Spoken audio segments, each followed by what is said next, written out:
Bank loans in the Philippines are creating a whole lot of interest. These small investments are leading to large returns.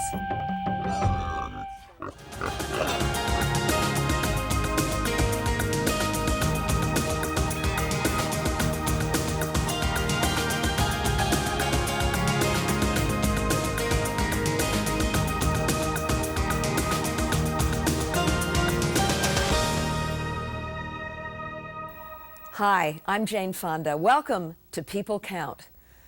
What a difference a decade makes. A new version of an old saying that women around the world are beginning to understand well. Just 10 years ago, Filipino women had almost no economic opportunity. But that's all changing. Now they're getting a chance to start their own businesses with small bank loans. These new entrepreneurs are not just learning what a difference a decade makes, they're also realizing what a difference a deal makes. Photojournalist and filmmaker Barbara Pyle meets some of these dynamic deal makers in a small fishing village in the Philippines.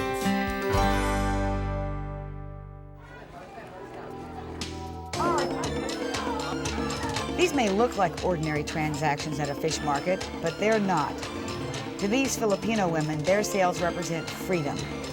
Freedom to improve their lives by not only boosting their family's income, but also their status. They have started their own small businesses, financed with a low-interest loan. The loan is offered through a government-run project, backed by the United Nations Population Fund. Lala used her loan to raise pigs. What do you do to take care of the pig, Lala? I'm giving them feeds, Mom. Can you show me? Sure, Mom. And put this. Can I help? Whoa! Do pigs bite? No, Mom. They don't bite? No, Mom. It looked like it was gonna bite. What is this? Hog grower, Mom. It's what? Hog grower. A hog grower. Oh, this is the special formula for growing hogs. What do you do, put water in it? Yes.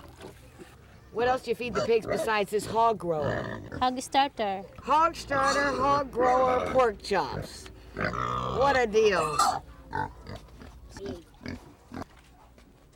If I can sell this pig, then it can help us to improve our life, our situation in life.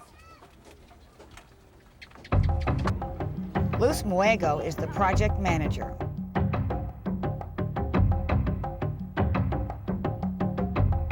Luz, before you started this program, could women get loans in the Philippines? No, the women couldn't get loan from any lending institutions. Why couldn't they get loans? As under the lending policy, the woman on their own cannot take out a loan. It has to have the consent of the husband. Now they can get a loan or transact a business with the bank. Without the permission of their husbands? Even without, the husbands were informed about it, but the husbands did not sign the loan agreements or the loan documents. We started this program in the early part of 1990s. And so far, we have already covered about 48 villages. 48 villages? Yes, 48 villages. The women's first loans are between $100 and $200 US. That may seem small to some people, but for many residents of Rabon, that kind of money takes 4 to 8 months to earn. And there are plenty of mouths to feed. How many children does the average family have in this village? Well, they usually have about 6 children. 6 children. Yeah. And what's the average income for a family in this village? It's about $50 a month. It's the average income. $50 a month? Yes. And what do they have to pay everything with the $50? Yes. Now, if we break the $50 into the number of days in the month, then we have about $2 a day, and everything comes from this, like the education, the food, the clothing, the shelter, everything that the family needs comes from these $2.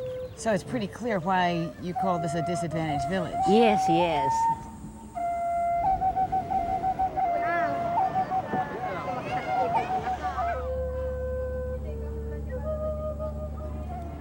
After After they get the loans, project leaders visit the women to check on their progress. Good morning, Corazon. Is this your first time to get a loan from the project? Yes, ma'am. How much loan do you have? 3,585. How long have you had that loan already? 3 months. 3 months, ma'am.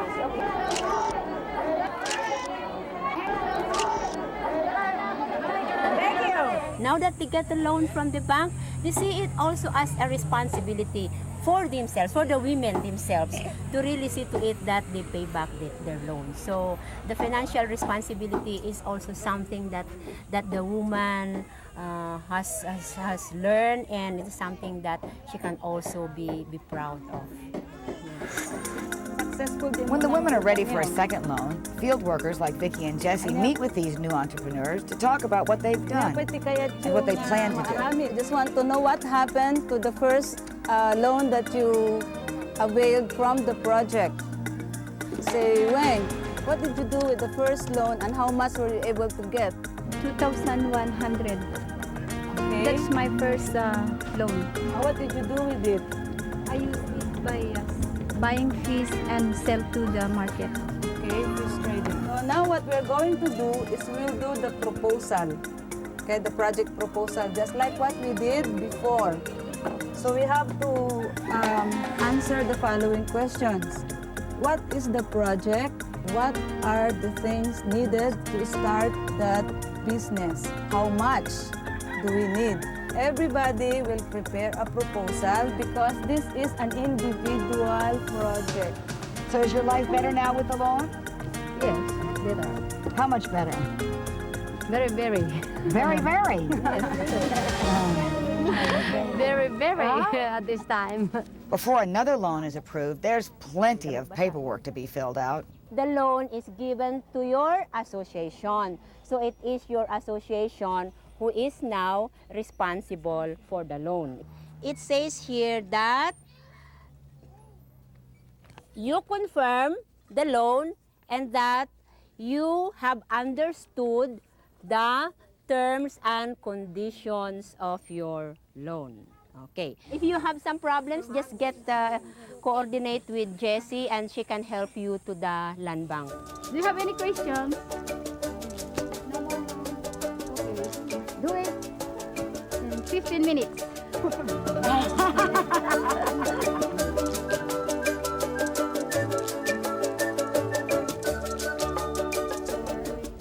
Luz and Jesse go to the bank with the women to help them through the application process. Dina, here are the loan documents of the Ramon Women's Association. They're applying for a second round of lending. I think they have repaid their first loan about a month ago. And they are very Yes. She's the president. Yeah, you have a very good record with the bank. You have maintained a satisfactory record, and the bank is all out to support you. And what are the projects they now intend to undertake? Hog fattening, commodities, fish trading, bag making, then fishing boat.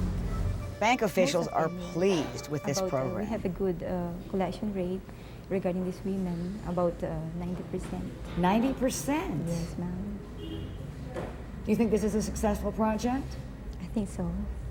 Do you think this project would work in other countries? Yeah, if it works here in the Philippines, it will also work with other countries.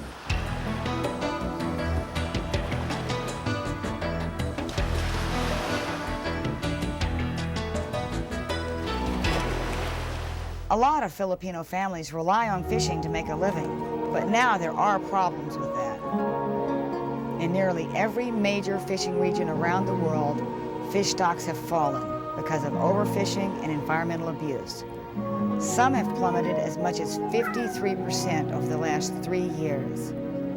This Filipino village is no exception. Smaller catches will soon force some fishermen out of business. So many of the women are choosing to make money in ways that don't rely on fishing. Rowena makes purses. Actually, I've got a little amount of loan, but I'm trying my best to use it in a good way, like in making bag, because it really gives me a lot of gain than selling fish. This is very exciting. Rowena showed me making purses is a definite talent, one which I don't have. And then what do? Press it down on the pedal here? Yeah. You have to. What happens if I sew over my finger? You do it like that. Okay. You do it like that? Yeah. Forward. Yeah. Forward and then down. Okay. Okay, now it went backwards. How do I get it to go forwards? Oh, like that. Whoops, the thread broke. Boy, I'm not very good at this. Say pretty, please. Lala's pig raising isn't her only job. She also makes money cleaning fish. She showed us a thing or two about how it's done. You know how to do this, Lala? Mom? How do you do it? Let me see how you do it.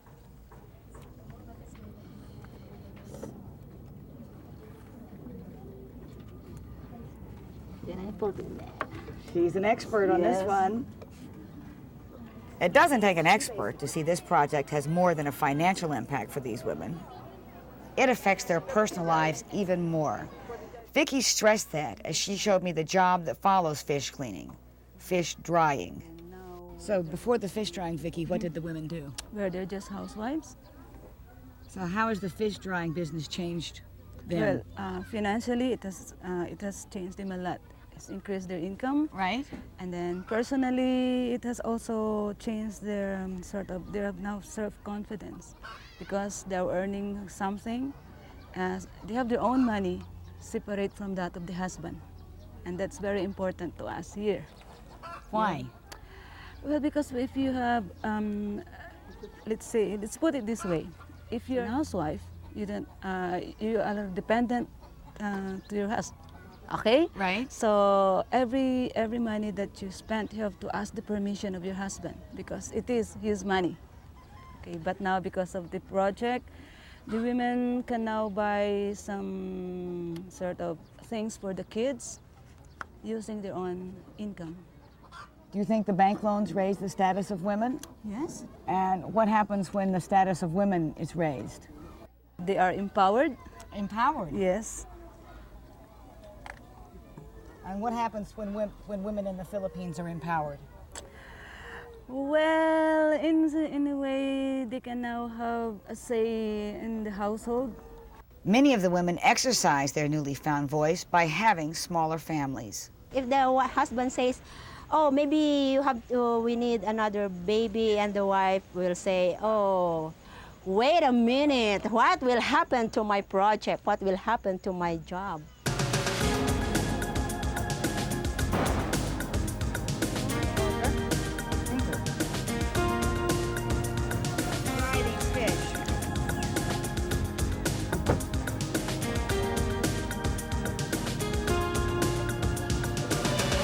Luce points out the decision to have smaller families has a domino effect.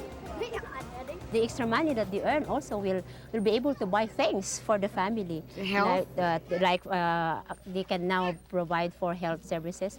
They can Education? education, their clothing. Maybe they can. So it improves the life of the whole family. It improves the life of the whole family. So when you improve the life of the family, then if all families would the life of all families in the community would improve, then the life in the community would also improve. So I think that's how we see the relationship of the bank loan to the population issue. I talked to Lala and Ronnie, her husband, about their family planning decisions. How many children does Ronnie and Lala have? Ilan daw ang anak nyo? Three. Three boys. 3 boys? Yes. And how many children do you want, Ronnie? Ilan daw gusto mo Ilan daw gusto mo anak? Three is enough na. 3 is enough. 3 is enough. Pipilitan ka lang. According to the husband. Three is enough, sabihin mo, Three is baka enough, ma, mag-isang because dito I'm now using IUD. That's why. Three is enough for us. The Philippines is a largely Catholic country. The church condemns using all methods of artificial contraception, but increasing numbers of Filipino women are choosing to use them anyway. Project leaders hold family planning meetings to inform women of their various options. I couldn't believe my eyes when I saw the meeting being held in a Catholic church. They told me it was because they don't have a community center. Okay. What are the family planning methods anyway? Who can mention one? Lady? Condom. IUD, what else? Pills. Pills. What else? Vasectomy. Vasectomy, ma'am. Vasectomy. Then, what else? Diaphragm. Ligation. What are the benefits of family planning? Section 1. Taking responsibility in life. Ayun. Then, Benefits family Benefits planning. of family planning. Family planning helps to give quality of life. Why do you use FP methods?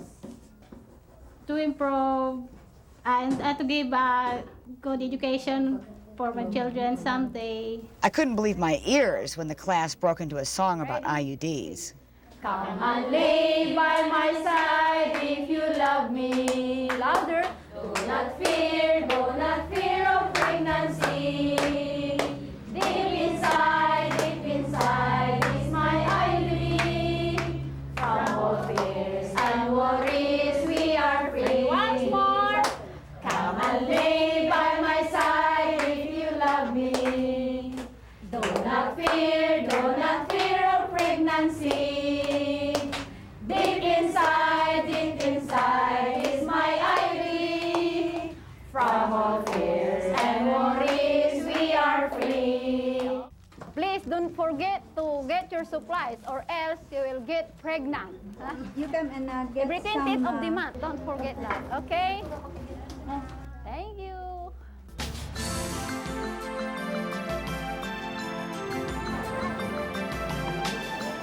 Project leaders say offering women money-making opportunities strengthens families by lessening financial pressures and making the men and women partners. Luce admits at first the program was a hard sell, but she says it's all changed now. Initially, the husbands did not like it. I mean, did not agree. What can the women do? I mean, why should they go out of the house? They have enough problems. They have to take care of the children. But you know, when we took the husbands and also provided them with orientation, and that's the time that they are able to understand. As they see the women engaged in social activities and social projects, and as the women started earning income, and then they will say, oh yes, this is something that is good for the family. So now they feel happy about it. In fact, they are very supportive about the activities of their wives. My husband worked as a construction laborer, and he got only a very low salary. So I am trying also my best to help him to support our family. Is he proud of you? Yeah, I think yes. Rowana, look up at me for just a sec. Give me one of those pretty smiles. Huh? Lala is also helping out with family funds. Soon after fattening up her pig, she found a buyer. This is 6, 7, 8, 900, and you'll get the balance tomorrow. What do you think of this, Lala? Got some money now? Yes, Mom. You proud of that? Mom? You proud of that? Oh, Earning that money? of course. I'm so proud that I got some money now. Look, it's 900. Well, these women, once they gain some they engage in economic activity and gain some economic freedom, they earn their self-confidence or self-esteem.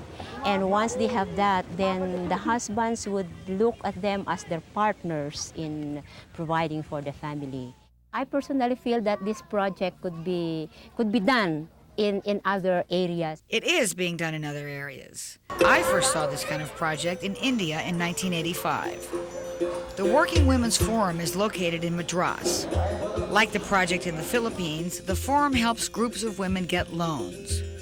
The groups are similar to cooperatives. If one of the women defaults on the loan, the rest of the women must pay it off. Jaya Arunachalam is the founder of the forum and its president.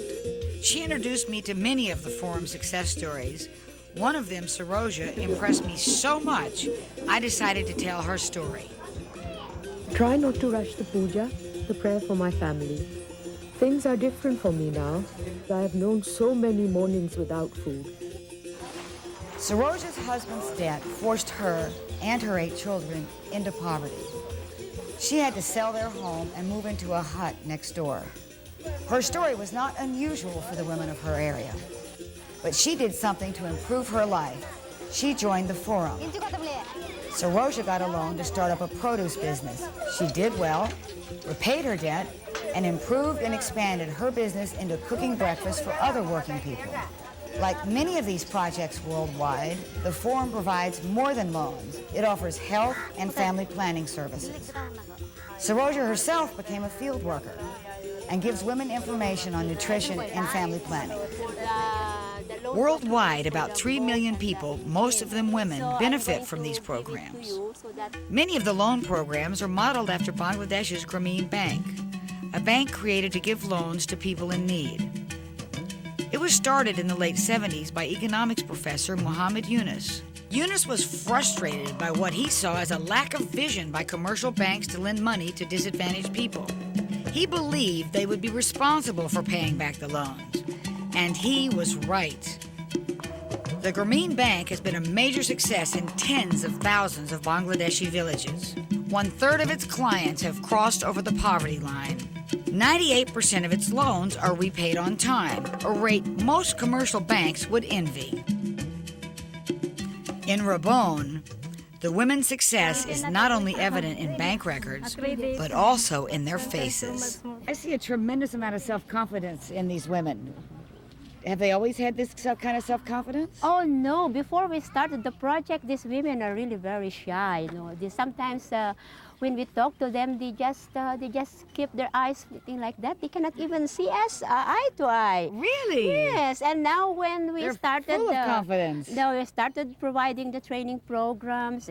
Project staff started interacting with them, and they get to meet the other women in the other villages. And now they started to have confidence, enough confidence so that when they start talking, we hardly can stop them from talking. Really? It's really sort of a trickle-up idea. So you change one woman's life a little bit for the better, and it affects her entire family and the entire community.